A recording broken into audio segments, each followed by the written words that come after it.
When you animate a positional property such as position or anchor point, you get what's known as a motion path, and we're going to have a look at motion paths and how to control them now. If you want to follow along, you can open up Motion Paths AEP, and you can find that in the Animation Basics folder. And in here we have a few layers that we've animated, and these two layers here have their position properties animated. And we can see a motion path up here in the composition panel.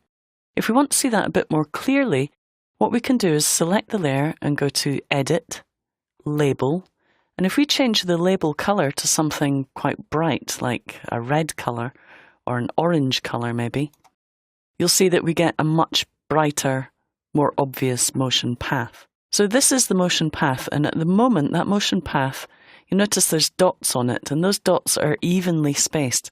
So that tells me that it's moving at an even speed and in a straight line between these 2 points. These squares at the end of the motion path represent the keyframes, and if I select them, you'll notice I select them down in the timeline as well. If I select them down in the timeline, notice they become selected up here in the composition panel. So when it's filled, it's selected. When it's unfilled, it's unselected. So you can select them up here or down here. Now these are what are called spatial keyframes, and these are called temporal keyframes. So 2 different keyframes, but they're linked together.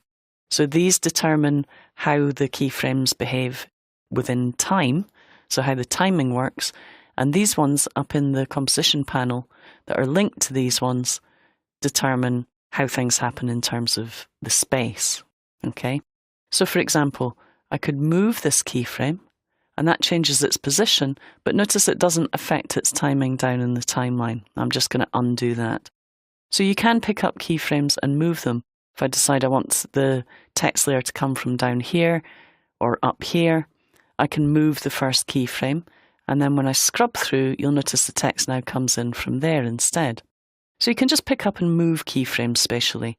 What else can you do? Well, you'll notice, if you look very carefully, there are another couple of squares here. Now, if you want to see these handles and path points a little bit more clearly, we can go into our preferences, into general preferences, and we can change the path point size up to the maximum of 15 pixels, which I believe is the maximum for this. And that makes them a lot bigger. So while you're learning about keyframing, you may want to make these bigger, and then that makes it really obvious where your keyframes are and where the handles to adjust them are. So what do these handles do? Well, these are Bezier handles, and if you've used an application like Adobe Illustrator to create vector files, or you've used paths in Photoshop, you may be familiar with these. Basically, you click and drag them to create a curved path, and it's almost like pulling on an elastic band. Pulling in and out determines how much curve you add, and pulling round like this determines the angle. So I could decide, okay, I want it to pull down a little bit before it comes in to halt. I can also pull this one as well. So it moves it down a little bit further before it comes in. So I'm determining the curve that that text follows. And you'll see now, instead of moving along a straight path, it's actually moving along a curved path, coming into my composition. We can also do the same with this layer here. So again, we can label it to make it clearer. So we'll label this one red, and you'll see that as I select the keyframes, the handles appear. So when it's deselected, the handles won't appear, okay?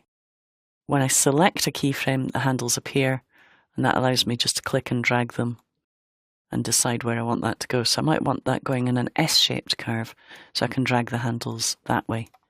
And if we preview that, we'll see now that comes in on a slightly more interesting path. So using curved paths instead of straight paths can add a little bit more interest to the animation. And we'll see other ways of creating motion paths using Motion Sketch a little later.